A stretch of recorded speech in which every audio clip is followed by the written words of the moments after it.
আসসালামু আলাইকুম। কি অবস্থা সবাই কেমন আছেন? তো সকালে নাস্তা করার পরে চলে আসলাম রান্নাঘরে। তো প্রথমেই আপনার বসিয়ে দিয়েছি ডাল, আর এই চুলা বসিয়ে দিয়েছি আপনার লতিটা আমি একটু ভাপ দিয়ে নিব। তো তারপর আপনার দুইটা শুকনা শুটকি ভিজিয়ে নিলাম আর মাংসটা ভিজিয়ে নিয়েছি। আর লতি আমার অলরেডি বলক চলে আসছে, আমি নামিয়ে ফেলেছি। এর মধ্যে আমি আবার মাংসটাকে ভালোভাবে ধুয়ে মাংসটাতে হলুদ মরিচ লাগিয়ে রেখেছি। এর ফাঁকে আমি আমার হাজব্যান্ডকে 1 কাপ চা দিয়ে নিলাম। তো এখন আপনার ফ্রাই প্যানটা গরম হয়ে গিয়েছে। ফ্রাই প্যানটা গরম হওয়ার পরে আমি সেটাতে মাংস দিয়ে নিয়েছি। আমি জাস্ট মাংসগুলোকে হালকা একটু ভাজা করে নেব। তো আমার মাংসগুলো ভাজা হয়ে গিয়েছে। তো আমি এখন কড়াইটা নামিয়ে আপনার কড়াইতে বসিয়ে দিলাম কিছু পেঁয়াজ, তারপর দিয়েছি তেল আর দারচিনি, এলাচ আর লং, এগুলো হালকা দিয়েছি। দিয়ে আমি একটু ভাজা করে নিচ্ছি। এরপর আমি একটু 1 চামচ আদা বাটা, 1 চামচ রসুন বাটা দিয়ে ভালোভাবে কাঁচা স্মেল যাওয়া পর্যন্ত নেড়ে নিচ্ছি। তো তারপর আমি হালকা একটু পানি অ্যাড করে নেব। পানি অ্যাড করে আমি একটু মশলা দিয়ে ভালোভাবে কষিয়ে নিব, যাতে আমার কাঁচা স্মেলগুলো ভালোভাবে চলে যায়। তো কষানো হয়ে গিয়েছে। আমি এরপরে দিলাম 2-3টা ফ্রোজেন টমেটো। তো ফ্রোজেন টমেটোটাও মোটামুটি সিদ্ধ হয়ে যাওয়ার জন্য আমি ওয়েট করব। তো আমি এর সাথে দিয়ে দিলাম কিছু আলু ধুয়ে রেখেছিলাম, সেগুলো অ্যাড করে দিলাম। তো সব কিছু একসাথে ভালোভাবে কষিয়ে নিয়েছি। এরপর আমি ঢেকে দিয়েছি। ঢাকনা ওঠানোর পর আমি আপনার মাংসগুলো যে ভেজে রেখেছিলাম সেগুলো অ্যাড করে দিয়েছি। তো পাশে আমি গরম পানি রেখেছি মাংসতে দেওয়ার জন্য। তো আমি গরম পানিগুলোও অ্যাড করে দিব মাংসের সাথে। তো আমি গরম পানি অ্যাড করে পাশে চুলায় হালকা আঁচে এগুলোকে রান্না করতে দিব। তো এরপর আমি আরেকটা পাতিল বসিয়ে নিয়েছি। তো সেটাতে কিছু পেঁয়াজ আর সাথে একটু তেল দিয়ে নিব। তো তেল দেওয়া হয়ে গিয়েছে। আমি এখন এগুলোকে ভালোভাবে ভেজে নিব। এগুলোকে ভালোভাবে ভাজা হয়ে গিয়েছে। ভাজার পরে আমি কিছু মশলা ইউজ করব, শুধুমাত্র আপনার রসুন বাটা। আমি রসুন বাটা দিয়েছি আর কিছু রসুন থেতো করেও দিয়েছি। এরপরে আমি আপনার 3টা শুটকি দিয়ে নিয়েছি। এগুলোকে ভালোভাবে কষিয়ে নিব। পরে আমি আপনার মশলাটা অ্যাড করেছি। তো আমি এখানে আপনার লবণ, হলুদ, মরিচ আর ধনিয়া গুঁড়া দিয়েছি। এই 3টা দিয়ে আমি ভালোভাবে কষিয়ে নিয়েছি। কষানো হয়ে গিয়েছে। এরপর আমি আমার লতিগুলো অ্যাড করে দিয়েছি। তো লতিগুলো অ্যাড করার পর আমি এগুলোকে ভালোভাবে এটার সাথে মিক্সড করে নিব। তো আমার মোটামুটি মিক্স করা হয়ে গিয়েছে। আমার লতিটাও অলরেডি হয়ে গিয়েছে।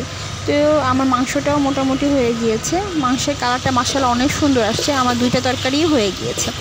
তো আমি এগুলোকে সুন্দরভাবে নামিয়ে ফেলবো। আমার 2টাই হয়ে গিয়েছে, আলুটাও সিদ্ধ হয়ে গিয়েছে আর লতিটাও হয়ে গিয়েছে। সো আমি এগুলোকে নামিয়ে ফেললাম। তো পরে আমি আবার ডালটা বসিয়ে দিয়েছি। ডালটা আমি বাগার দিব। তো আমি ডালটা একটু ঘন করে যাচ্ছি। আসলে আমাদের বাসায় পাতলা ডালটাই সবাই খুব পছন্দ করে। তো আমি এই জন্য এক কড়াইতে আপনার রসুন আর পেঁয়াজ দিয়ে তেল দিয়ে ভালোভাবে এগুলোকে বাদামি করে নেব। তো আমি এগুলোকে বাদামি করে নিচ্ছি। তো এই তো আমার মোটামুটি পেঁয়াজগুলো একটু নরম হয়ে গিয়েছে। তো আমি এগুলোকে আরেকটু বাদামি করে নেব। কালো করব না, জাস্ট একটু ব্রাউন হলে আমি এগুলোকে আপনার ডালের সাথে অ্যাড করে দেবো। তো আমারটা মোটামুটি হয়ে গিয়েছে। আমি এখন এগুলোকে ডালের সাথে অ্যাড করে দেব। তো আমি এগুলো ডালের সাথে অ্যাড করে দিয়েছি। আর সাথে দিব আমি কিছু কাঁচা আম। এখন কাঁচা আমটা খুব ভালো লাগে ডালের সাথে আমার। তো কাঁচা আমগুলো ডালের সাথে অ্যাড করে দিব। কাঁচা আমটা আমি ডালের সাথে দিয়ে দিচ্ছি। আর সাথে দিব আমার গাছের 2টা মরিচ। তো এই 2টাই দিয়ে দিয়েছি। তো এই তো আমার ডালটাও হয়ে গিয়েছে। আমি এটাকে বলক আনার পরে নামিয়ে ফেলবো।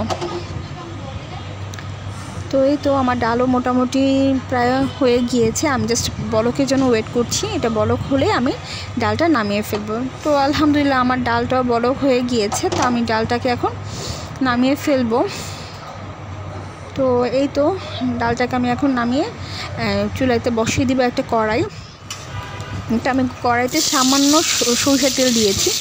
তো সরিষার তেল দিয়ে আমি এটাকে কিছুটা মিষ্টি কুমড়া ছিল ঘরে, তো ওইটাকে আমি এটার সাথে আর একটা ছোট রসুন, এগুলো কুয়া শহরে আমি আর কি এটাকে ভালোভাবে একটু মিক্সড করে আর হালকা একটু লবণ দিয়ে আমি এটাকে ঢেকে দিয়েছি। আর পাশে একটা ছোট পাতিলে আমার মেয়ের জন্য একটা মিষ্টি কুমড়া নিয়েছি।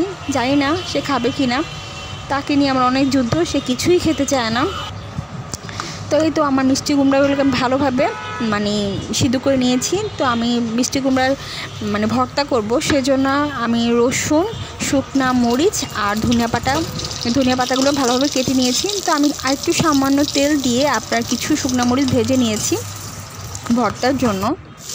তো এই তো আমি শুকনো মরিচগুলো নামিয়ে তারপর আপনার কিছু আপনার যে পেঁয়াজগুলো ছিল সেগুলোকে একটু ভাজা করে নেব। আমার কাঁচা পেঁয়াজটা তেমন ভালো লাগে না, সেজন্য আর কি। তো আমি ওগুলোকে নামিয়ে বসিয়ে দিলাম ভাতের পাতিল, ভাত রান্না করার জন্য। তো আমি এই তো তারপর চলে আসছি আপনার ভর্তা করার জন্য। তো আলহামদুলিল্লাহ আমার ভর্তা হয়ে গিয়েছে। তো এটা হয়েছে আমার ভর্তার ফাইনাল লুক। তো সবাই জানাবেন কেমন হয়েছে। আমি আজকে সবার সাথে শেয়ার করলাম আমার ছোটোখাটো একটা ভিডিও। তো সবাই ভালো থাকবেন, আমার জন্য দোয়া করবেন। আল্লাহ হাফেজ, আসসালামু আলাইকুম।